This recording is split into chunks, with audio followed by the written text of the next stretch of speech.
All right, I'm not a fan of Docker or Kubernetes. There we go. I said it. I said it out loud. Okay, do you want to expand upon that at all, or you just want to leave it there?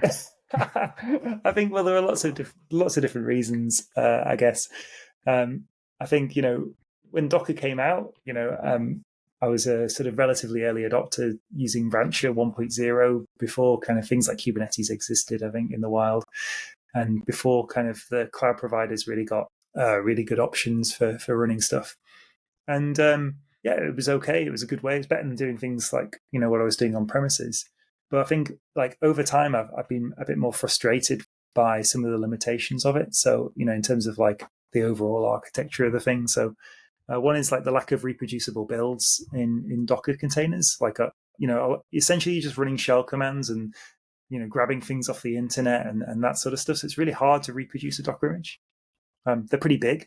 Like you still get these kind of multi-hundred megabyte things when with a Go program you just got a little binary generally. Running Docker in Docker is still a pain. Like if you want to build a Docker container inside a Docker container or run a like that's still a problem. Rootless Docker and the security sandboxing around that isn't great. The sandboxing of Docker isn't ideal either. Like it's still difficult to achieve that. So yeah, I think it seems like we put a lot of effort into Docker, and the results are all right.